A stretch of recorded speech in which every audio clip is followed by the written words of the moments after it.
toujours tourné vers l'avenir. Et c'est quoi l'avenir? Bien, c'est nos enfants.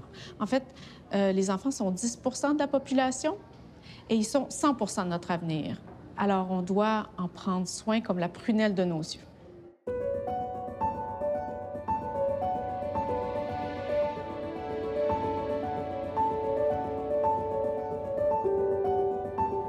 Le Québec fout de ses enfants a paru dans la foulée d'un mouvement où on devenait vraiment très, très conscient au Québec de l'importance de la petite enfance pour le développement du capital social futur.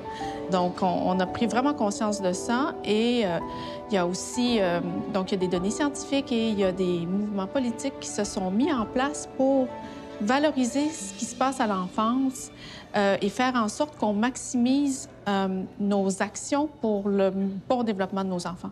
Puis, en fait, le Québec fout de ses enfants, ça ressemble, le processus par lequel il est né, ce rapport, ressemble un peu à celui de la commission Laurent, où il y avait des préoccupations importantes par rapport à l'abus et la négligence des enfants à l'époque, comme il y en a encore aujourd'hui, en fait.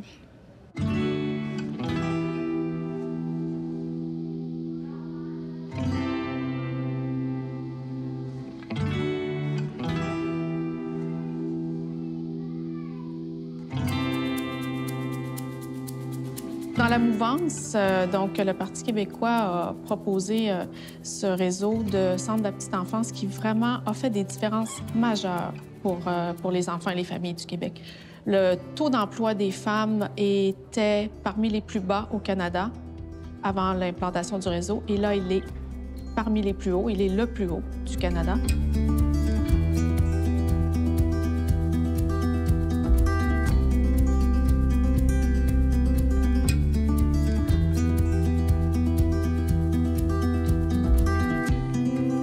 Donc, ça a permis l'émancipation des femmes, ça a permis de sortir de nombreuses familles de la pauvreté.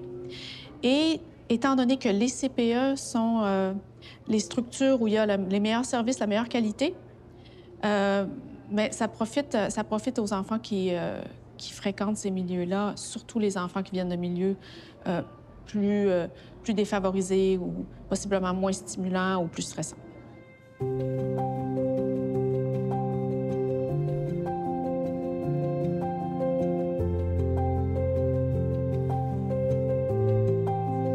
Alors, pour la famille moyenne, disons, qui fonctionne très bien ou bien, ça ne va pas avoir des visées nécessairement préventives ou thérapeutiques. Par contre, pour les enfants qui viennent de familles où c'est plus difficile, bien là, ça permet de réduire l'écart entre les enfants qui viennent de différents milieux socio-économiques.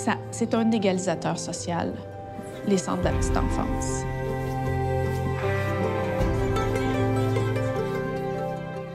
La performance nous a amenés dans de la comparaison avec les autres, vers une quête d'être les meilleurs. Puis on peut regarder ça puis se dire, est-ce que ça nous a éloignés de l'essence de la vie? T'sais? Est-ce que ça nous éloigne du bonheur puis de ce qui est important, d'être en lien avec les autres puis d'être bien avec soi-même?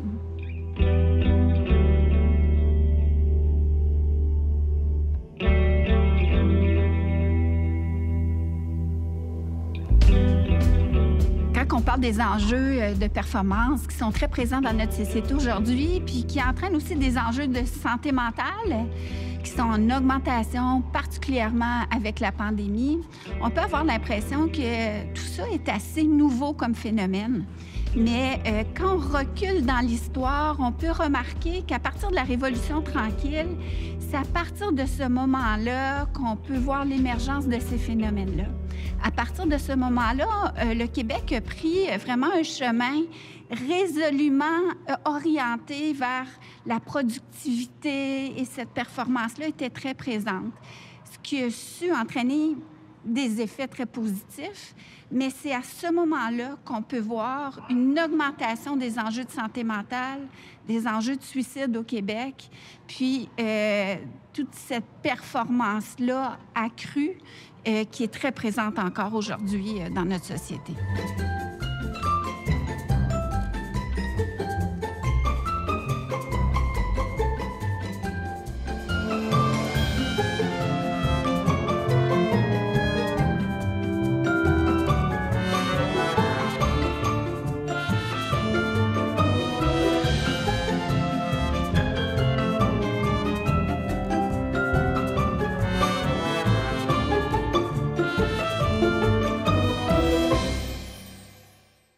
Ces enjeux-là, vécus par les jeunes adultes, étaient là avant la pandémie. Depuis de nombreuses années, particulièrement 15 ans, on voit une augmentation des enjeux, que ce soit, on le nommait, les enjeux de santé mentale et d'autres enjeux de troubles du comportement, de troubles d'adaptation qu'ils peuvent vivre. On a des enquêtes au Québec qui démontrent, là, avec des outils de mesure qui sont les mêmes utilisés à certains intervalles, vraiment une augmentation. Je m'intéresse particulièrement à l'anxiété. Bien, on voit vraiment une augmentation dans les dernières années avant la pandémie. Donc, c'est des enjeux qui étaient là. Puis, en parallèle, on voit une augmentation de la médication offerte aux jeunes.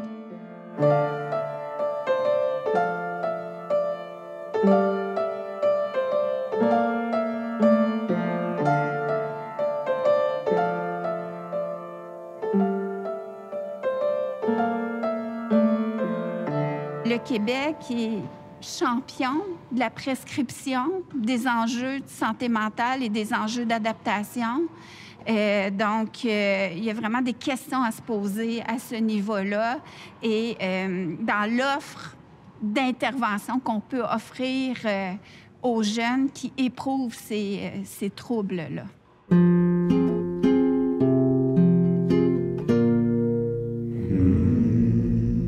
Face aux enjeux de santé mentale qui sont causés par plusieurs phénomènes, l'Organisation mondiale de la santé, il y a 30 ans de ça, demandait au pays d'envisager de développer les compétences socio-émotionnelles des jeunes tout au long du parcours scolaire. Quand on parle de ces compétences-là, on parle de s'estimer, autoréguler ses émotions, s'affirmer, avoir des comportements prosociaux, régler ses conflits.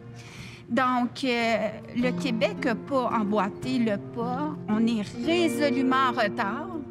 Et les enjeux de santé mentale qu'on voit présentement, puis qui ont été exacerbés pendant la pandémie, sont pas étrangers, oui, à cette culture de performance, mais aussi au fait qu'on n'a pas su développer ces compétences-là tout au long de notre parcours scolaire.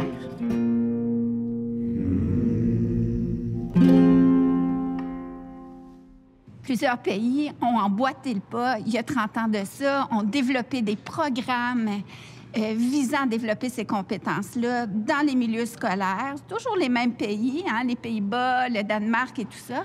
Et bien, dans ces pays-là, les enjeux qu'on nomme sont moins présents.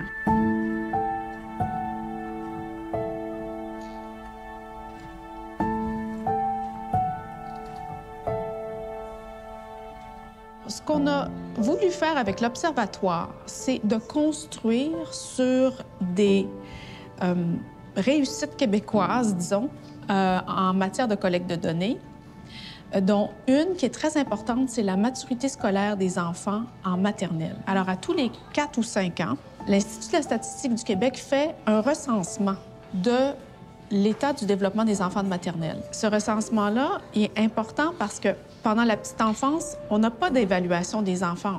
Ils ne sont pas à l'école, et puis ils peuvent être dans des services de garde, mais pas tous. Comment ils vont, nos enfants, en arrivant en maternelle? Et c'est avec l'enquête sur la maturité scolaire, sur le développement de l'enfant, qu'on peut le savoir. Donc, cette enquête-là, très importante, elle est faite, le taux de réponse est très, très élevé. C'est les enseignants qui disent comment vont les enfants. Avec cette enquête, on s'est dit, on va prendre les enfants qui ont été évalués en 2017, puis on va voir comment ils vont en pleine pandémie. Donc, ça nous donne une mesure pré-pandémique. Et donc, on a réussi à évaluer ces enfants-là, qui étaient en maternelle en 2017, au niveau de leurs apprentissages scolaires. En 2017 comme en 2022, la maturité scolaire, grosso modo, il y a 20-25 des enfants qui ont des vulnérabilités, c'est-à-dire que soit sociales, cognitives, physiques. Je dirais que c'est pas nécessairement plus élevé qu'ailleurs, mais les variations à l'intérieur du territoire sont majeures. Il y a des régions qui s'en sortent mieux que d'autres. Il y a surtout des statuts socio-économiques qui sont associés à la non-maturité scolaire. Donc, c'est pas des choses sur lesquelles on ne peut pas agir.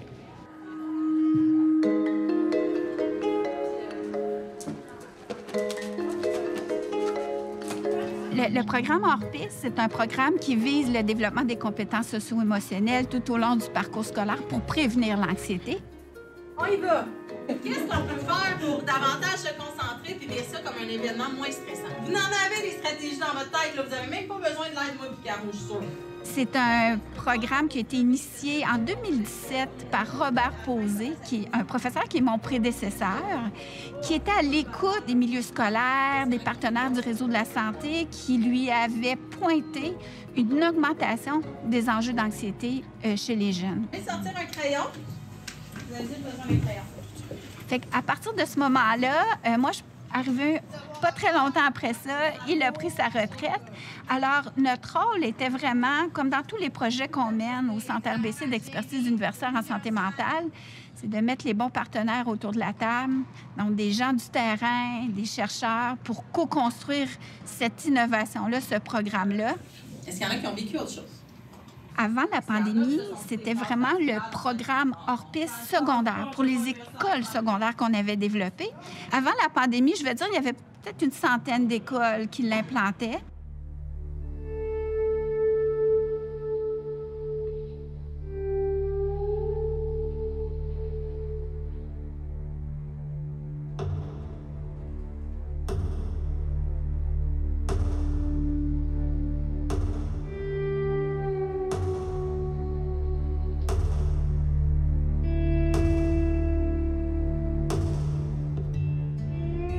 So as a mother and as an epidemiologist, I found that it was incredibly insightful to have the perspective of children during the pandemic.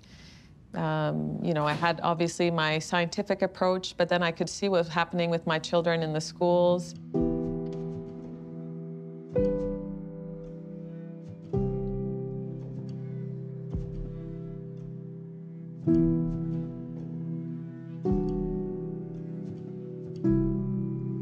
Well, right at the beginning of the pandemic, I was in Brazil working on a study for dengue. And we had to stop the study because it became very scary in the field because of the closures. And then I came back to Canada and we were wondering if we could do the same method that we were doing for dengue for SARS-CoV-2. So in terms of understanding if children have been infected by COVID, because at the beginning we had no idea. So I was talking with Carolyn Quash and we were wondering if we could do the same thing because this is before there was any sort of serological test for COVID. We put together a protocol. And this was really at the beginning because we didn't know at the beginning if children could be infected, if they could transmit the virus. And so we thought this would be a very good way to understand more accurately if children were being infected with the virus.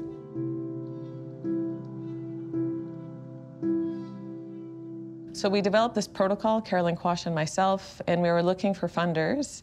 And this was just at the same time that the National COVID Task Force was created, and they had a call for proposals. And then we submitted, and then we received funding. It was the spring of 2020, but it took us a long time to get into the field because we required a lot of approvals because we were working with schools, and so we had to go through the school boards.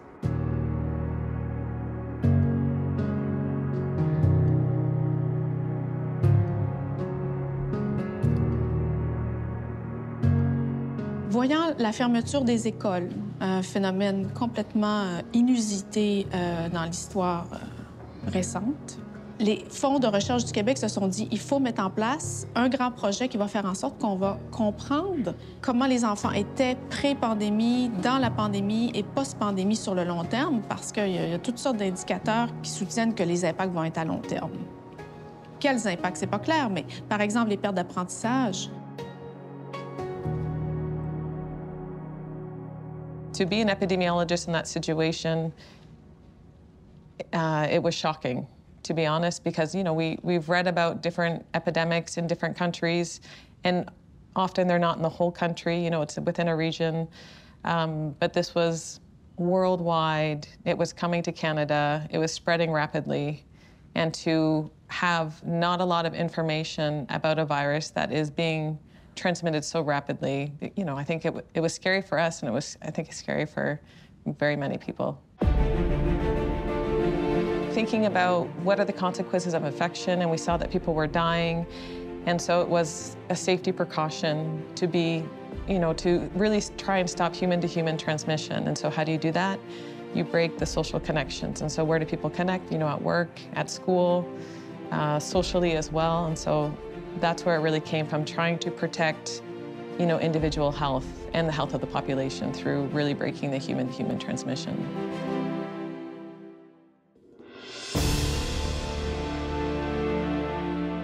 On avait peut-être oublié jusqu'à quel point l'école est aussi un égalisateur social. Au sens où, quand il y a eu les fermetures d'école et les enfants sont restés à la maison, on a vu que ceux qui avaient déjà des difficultés scolaires ou qui n'avaient pas les moyens de suivre l'école à la maison, ces enfants-là ont des retards par rapport à avant qui sont importants. Et par contre, ceux qui allaient bien, ceux qui sont dans les 20 supérieurs des habiletés académiques, il n'y en a pas de retard.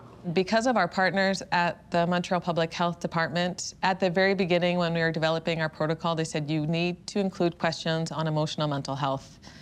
And I'm an infectious disease epidemiologist, and I wanted to work in partenariat with them, and I said, of course. But I was very focused on the infection side. And then when we started to look at the data, we started to see, oh my goodness, there were some major challenges that we're seeing that in our study population that were quite concerning. And so we had different indicators for emotional mental health and also lifestyle changes. We had a lot of, parents worried about their children in terms of their mental emotional health. We had parents indicating that their children had moderate to severe problems in terms of social connections. We had, reports of very low physical activity, increased in screen time relative to the pre-pandemic. So we saw, different indicators that were quite worrisome. Il y a eu un ensemble de perturbations au niveau social. Tout le monde y a goûté, là, si vous voulez. Mais pour les adolescents, ça a été particulièrement difficile. Le soutien social, c'est la molécule active de l'humain. Ça nourrit, ça stimule, ça fait travailler les neurotransmetteurs, ça sort les gens de leur torpeur, etc. En le coupant, on a eu un ensemble de répercussions qui ont été variées, mais pour les adolescents, c'est sûr qu'il y en a qui ont plongé dans des périodes très sombres. We had, these emotional indicators that we asked teenagers to report for themselves. And throughout the pandemic period, and with our last data collection, which was just before last summer, so June 2023, about 40% of teenagers say that they feel anxious or they have anxiety.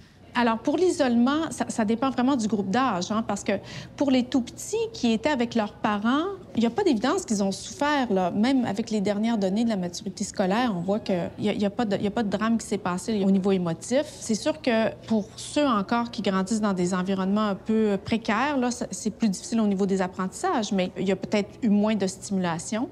Mais c'est surtout pour l'isolement, c'est surtout pour les adolescents que ça a été difficile. Dans le contexte de la pandémie, on l'a bien vu, les enjeux de santé mentale ont été exacerbés chez plusieurs personnes. Et ces enjeux-là ne sont pas étrangers au fait que les gens n'étaient pas outillés pour composer avec cette situation-là.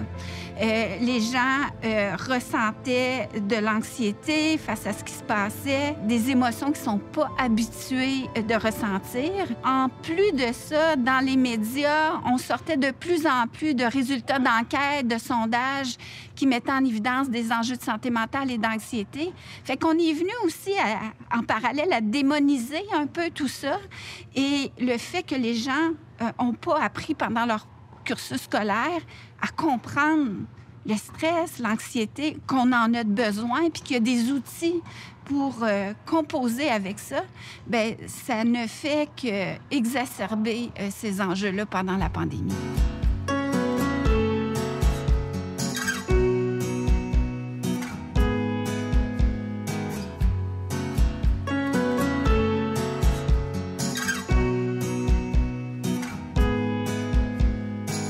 That's a very good question about what we would do, what I would suggest to do differently. I think that You know, at the beginning, again, we had a new agent, the new virus. We had no idea. And children are such a valued member of our society, so obviously we want to protect them at all costs. But again, protecting them led to some, you know, very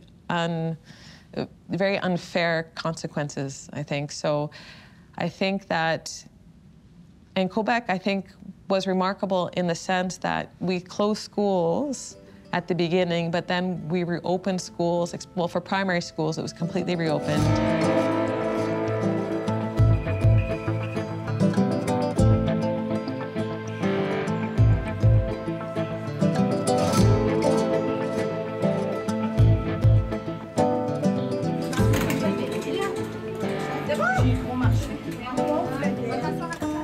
But I think that we need to understand, I guess, the pros and cons of different measures that we're going to implement. And so understanding that, is there a way in which we can continue our activities but have a better surveillance system that we can measure and monitor? If we need to react and do something more drastic, we can do that in real time versus being preemptive, given that the consequences can be so drastic. Moi, j'ai espoir que pour la majorité, ça va se résorber puis ça va bien aller. Là où je pense qu'on n'est pas encore de retour sur les rails, c'est au niveau de notre capacité à interagir avec les autres. Là, je pense pas aux jeunes enfants parce qu'eux sont à l'école, sont retournés à l'école. C'est les gens qui sont à l'école, les gens qui sont dans les hôpitaux, les gens qui voient du monde, c'est revenu. Mais les jeunes dans les cégeps, dans les universités, eux, ils ont encore l'opportunité de s'isoler et souvent, ils le choisissent parce que si on demande « Voulez-vous rester chez vous ou vous voulez aller à l'école? » Bien, il y en a beaucoup qui vont dire « Je veux rester chez moi. »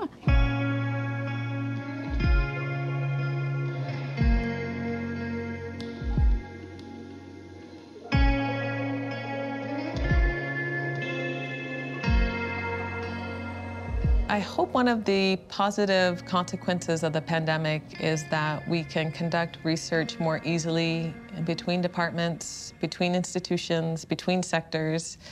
At the beginning, we had to, find a laboratory that was able to do the diagnostic test that we were interested in. And it was something it was with partners at Laval University, and it has blossomed into this wonderful partnership, and that the universities were really supportive. And so that was, I think, a really positive example. And I think that that's where public health can certainly play a role in bridging those partnerships and helping facilitate sort of intersectoral, interinstitutional collaboration. Je suis extrêmement enthousiaste comme chercheur. Ce contexte pandémique-là a amené les ministères, les gouvernements à être extrêmement agiles. On peut reconnaître ça, puis je trouve qu'on le dit pas assez souvent. Il y a eu plusieurs orientations ministérielles qui sont descendues dans les milieux éducatifs, dans le milieu communautaire également, et ont permis justement de mettre en place plusieurs mesures, plusieurs initiatives qui sont encore là aujourd'hui.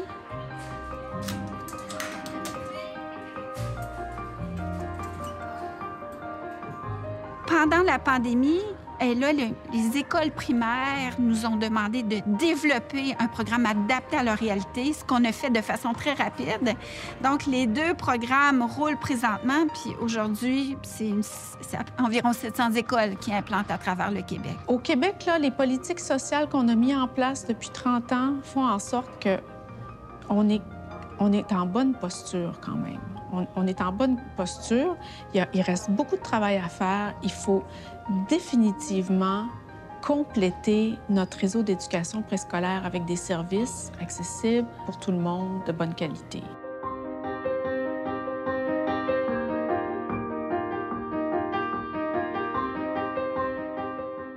Quand les enfants partent avec un retard, c'est difficile à rattraper.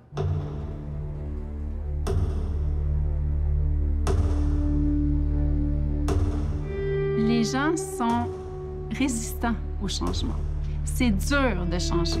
Pourquoi c'est dur de changer? Parce que ça nous confronte dans qui nous sommes comme société, quelles sont nos valeurs. Si on met plus d'emphase sur les enfants, bien, on va peut-être en mettre moins sur le sport ou sur autre chose. Donc, ça nous confronte, veut pas. Puis, on a créé des habitudes de fonctionnement aussi. Donc, on a ces habitudes de fonctionnement-là.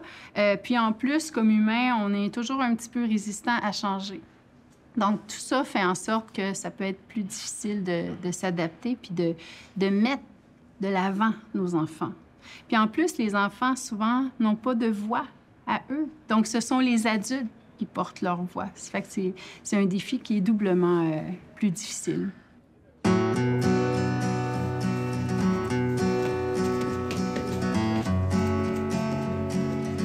Peut-être que la pandémie aura eu cette retombée collatérale très positive, là, d'arrêter tout ça pendant un moment, de favoriser une prise de conscience de certaines familles sur est-ce que ce rythme-là était bon pour notre santé mentale, pour notre bonheur?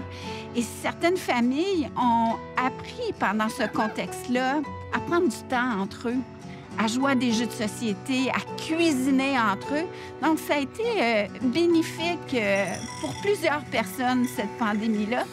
Puis moi, je trouve que peut-être que les médias n'ont pas suffisamment mis ça de l'avant, cet impact positif de ce contexte pandémique.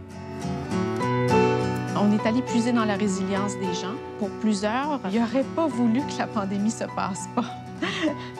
Aujourd'hui, on se dit, j'ai appris des choses, j'ai fait des choses, j'ai fait les choses différemment, je suis sortie de ma zone de confort. Là, je reviens, j'apprécie plus les relations sociales, j'apprécie plus la nature. Les gens ont appris beaucoup de cette expérience. Yes, absolutely, there'll be other pandemics. And the lessons that we've learned from this pandemic, we absolutely need to apply them for the next pandemic. I definitely think that the public health partners have understood this. I've seen various reports and evaluations that have come out. They understand that, you know, mass closures in terms of societal impact, it was a very difficult and not the best decision to make for long periods of time. And I think everyone has understood that we need something that's more nuanced. In terms of the government, it'll be quite interesting to see, you know, what more precise plans are for the next pandemic. But I think the vast majority of us in research and also in public health understand that we need to have a different approach for next time.